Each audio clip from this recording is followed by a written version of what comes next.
Jangan tinggalkan sunnah qabliyah subuh, walaupun anda malas menjaga sunnah qabliyah ba'diyah. Kalau anda merasa diri malas, banyak kan ada sunnah qabliyah ba'diyah. Kan ada sunnah qabliyah zuhur, ba'diyah zuhur, ada qabliyah ba'diyah maghrib, ba'diyah isya, qabliyah subuh. Kalau anda merasa malas melaksanakan sunnah-sunnah, minimal jangan tinggalkan sunnah subuh. Pahalanya lebih besar daripada dunia dan seisinya. Walaupun anda telat bangun, sudah kesiangan, tetap wajib ambil air wudu, laksanakan sunnahnya, baru salat subuhnya, walaupun anda bangun jam 11 siang. Tetap banyak orang karena ketiduran dan terlewat waktunya, dia tidak salat subuh, terus ini hutang, wajib bayar, dan tidak bisa besok ganti subuh 2 kali. Tidak ada di dalam agama. Subuh, ya udah, ya Allah, nawaitu salat subuh yang kemarin karena saya ketiduran lillahi ta'ala. Udah bisa. Apa kata ini? Bukan, mohon maaf, ini bukan kata saya, supaya orang jangan ini pendapat baru. Bukan kata saya, tapi kata Rasulullah SAW. Bukan kata Majlis Ulama Indonesia, bukan kata saya, bukan kata siapa-siapa. Kata Rasulullah SAW di hadis yang sahih, man nama an salatin aw nasiyaha falyusalliha mata dzakaraha la kaffarata laha illa dhalik. Ya Allah, terima kasih ya Rasulullah. Sepertinya Rasul sudah diberitahu umatnya bakal ketiduran banyak dari salat. Makanya sudah diberikan solusi. Seandainya ketiduran, ini juga kata Rasulullah, man nama an salatin, silahkan nanti anda pas pulang buka di Google, biar lihat sanad hadisnya ini. Oh, Syekh Ali kau bawain hadis yang dah benar ini.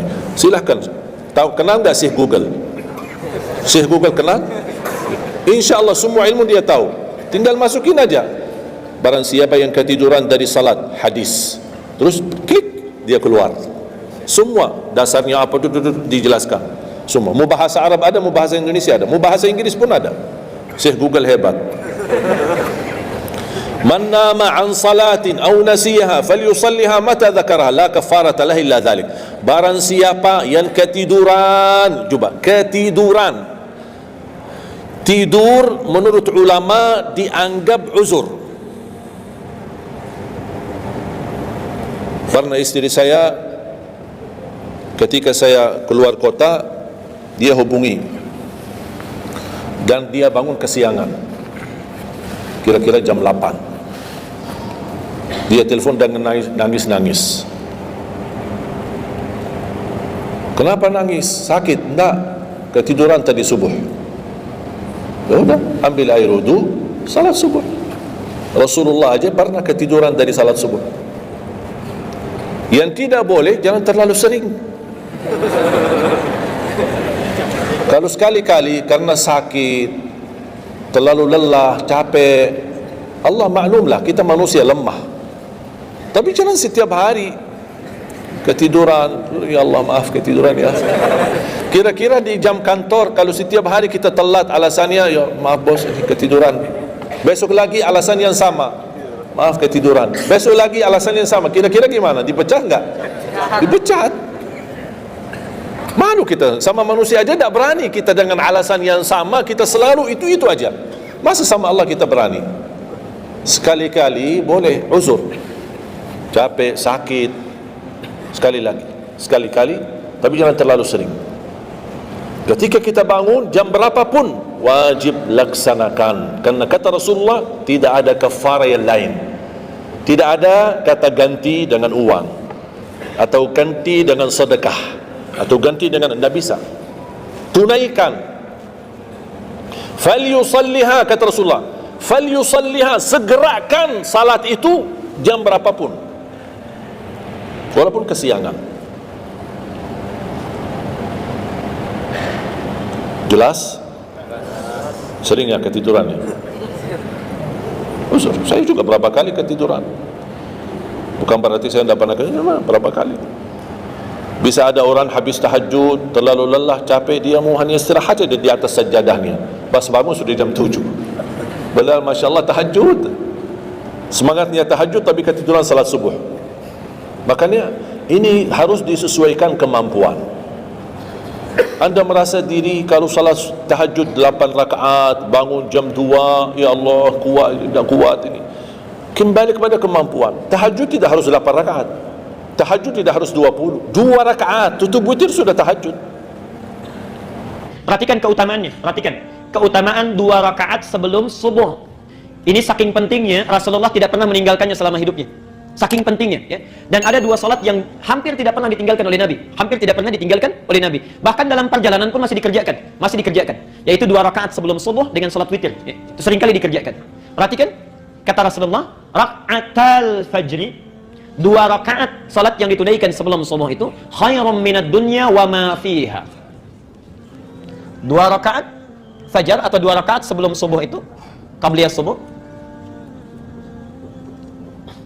pahalanya, nilainya di sisi Allah lebih baik daripada dunia dan seisinya. Masya Allah, dunia dan seisinya. Perhatikan sini, ini semua ada dunia dan isi-isinya. Kalau kita miliki itu nggak ada nilai apa-apanya dibandingkan menunaikan 2 rakaat sebelum subuh. Jadi kalau antum menunaikan 2 rakaat sebelum subuh, itu nilainya di sisi Allah lebih dibandingkan daripada dunia dan seisinya. Nggak ada nilainya, ya. Walaupun di dunia ini ada tambahan lagi orang kaya, tambah lagi orang kaya, kumpul lagi, itu nggak ada nilainya dibandingkan 2 rakaat sebelum subuh. Nah, sekarang ayo saya mau tanyakan sebentar. Maafkan saya, kalau nanti Al-Ihsan bikin pengumuman, nggak usah tunggu bulan depannya. Mana DKM-nya ini? Nah, ada DKM-nya? Pak Iman, Ustaz Iman tolong bikin pengumuman setelah ini, yang sholat subuh di Masjid Al-Ihsan besok, masing-masing dapat amplop 500.000. Baik ya? Masing-masing dapat amplop berapa? 500.000. Siap Ustaz? Ya. Cuma diumumkan saja kan? Cuma diumumkan. Kan? Lihat sini ya. Lihat. Azan subuh jam 4:36. Datang jam berapa ke sini? Dan maaf, terbatas, cuma 100 orang pertama. Datang jam berapa? Masya Allah, jam 2, tadi jawaban jam 2. Perhatikan, kata Ali bin Abi Thalib, ajaban linnas, sungguh aneh manusia ini, katanya. Sungguh aneh manusia ini, sudah tahu akan meninggal, tapi nggak pernah serius menyiapkan bekal untuk meninggalnya, ya. Itu Ali dulu, sekarang lebih aneh lagi. Masya Allah, lebih aneh lagi. Dikasih uang 500.000, azan jam 4:36, bangun dari jam 2. Cuma 500.000, Allah tawarkan dunia dan seisinya. Dipanggil 4:36, baru bangun jam 6:34. Masya Allah. Ini kan aneh ya, aneh sebetulnya. Allah tiap hari tawarkan, lebih baik daripada dunia dan seisinya, kumpulkan pahala. 500.000, Masya Allah. Dari jam 2 kita siap-siap. Tiap hari ditawarkan, subuh terlambat terus. Berubahnya mau kapan? Kurang apa lagi mau dimotivasi? Masya Allah. Nabi tidak pernah meninggalkan ini selama hidupnya, konsisten menunaikannya. Dari mana taunya? Hadis Muslim nomor hadis 724 ini. Dari Aisyah radhiyallahu anha.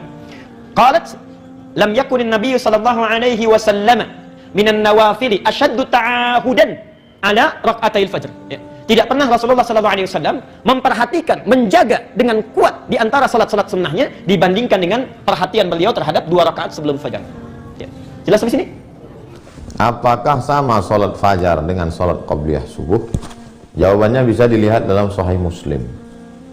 Namanya raka'atal fajri, 2 rakaat fajar. Kenapa disebut fajar? Karena setelah terbit fajar. Setelah terbit fajar itu apa maksudnya? Setelah terbit fajar shadiq. Hatta yatabayyana lakumul khaytul abyadu minal khaytil aswadi minal fajr. Setelah azan. Allahu akbar. Azan yang kedua kalau di Madinah, di Makkah. Maksudnya sudah masuk salat subuh. 2 rakaat fajar itu maksudnya raka'atal fajri, 2 rakaat fajar, 2 rakaat qabliyah subuh. Jadi kalau ada orang usolli sunnatal fajri raka'ataini lillahi ta'ala, yaitu dia, atau usolli sunnatas subhi raka'ataini qabliyatan. Qabliyah subuh dengan 2 rakaat fajar podo sami mawon, sama. Ayatnya rakaat pertama qul ya ayyuhal kafirun, rakaat kedua qul huwallahu ahad. Pahalanya khairum minad dunya wa ma fiha, lebih baik daripada dunia dan seisinya. Andai lembur, capek, lelah, letih, lesu, bangunnya jam 5.30, apakah langsung sholat subuh? Enggak, qabliyah subuh dulu. Walaupun terlambat, qabliyah subuh dulu. Andai bangunnya jam 5, tapi masjid musola dekat rumah sudah qomat. Qad qamatis sholatu, qad qamatis sholat, langsung ke masjid sholat subuh berjamaah. Qabliyahnya kapan? Setelah sholat subuh, pulang ke rumah, qadha qabliyah. Sholat qabliyah subuh diqadha oleh Nabi SAW, diganti. Maka jangan pernah meninggalkan qabliyah subuh. Ustaz, saya bangun jam 8, apakah qobliyah juga? Ini mana ada sholat subuh jam 8.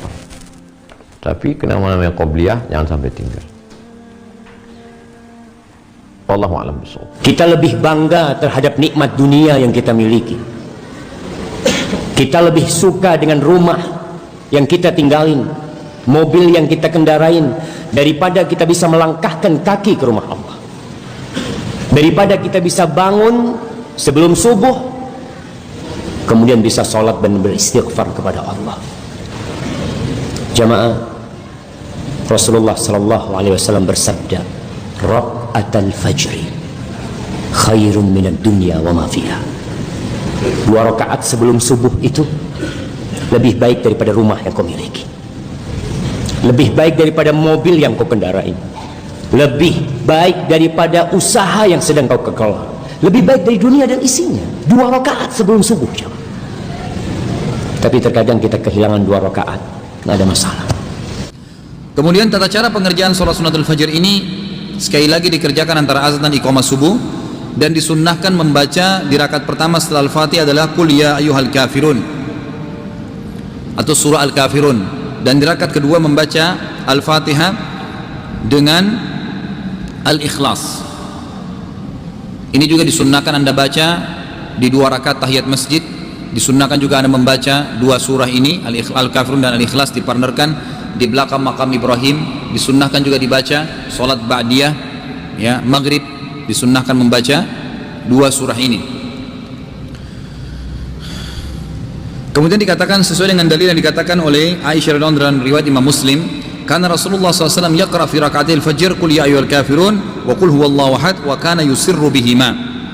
Rasulullah SAW biasa membaca di dalam 2 rakaat sunnatul fajr setelah Al-Fatihah Al-Kafirun, serta setelah Al-Fatihah rakaat kedua Al-Ikhlas, dan beliau membaca keduanya dengan suara yang pelan, artinya tidak mengeraskan suara, tapi sir, yang terdengar. Juga dianjurkan agar sholat sunnatul fajr ini diringankan sholatnya.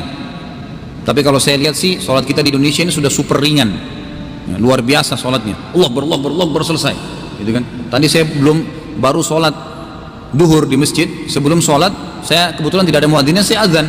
Kemudian ada orang masuk, dia sholat sebelah saya, sholat sunnah.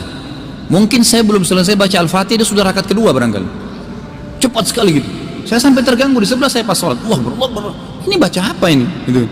Apa yang dibaca? Terus kemudian mau dapat kesehatan, kekuatan, rezeki segala dari Allah dengan cara begitu sholatnya. Gimana caranya? Coba kalau suruh dia menghadap ke bupati atau gubernur, masa dia gitu caranya? Ya kan? Ngawur, sembarangan gerakannya, bacaannya kacau balau, nggak bisa. Baca, kalaupun buru-buru, baca 1 kali saja memang, Subhana Rabbiyal Azim, tapi baca Subhana Rabbiyal Azim, baru angkat kepala, minimal itu. Kalau ada orang ruku, Subhana Rabbiyal Azimnya itu baca pada saat berdiri mau i'tidal. Sebelum Sami'allahu liman hamidah, Subhana Rabbiyal Azim di atas. Gimana caranya? Nggak ketemu gitu. Ya, jadi harus lebih dijaga masalahnya, apalagi memang pahalanya sangat besar. Sekali lagi, amal soleh yang Anda kerjakan dan Anda sia-siakan atau Anda kurangi kualitasnya, Anda akan menyesal sendiri karena tidak bisa diulangi. Nggak bisa diulangi. Jadi sekali saja itu. Sebagian ulama hadis mengatakan ini menandakan orang mukmin dituntut untuk selalu berkualitas.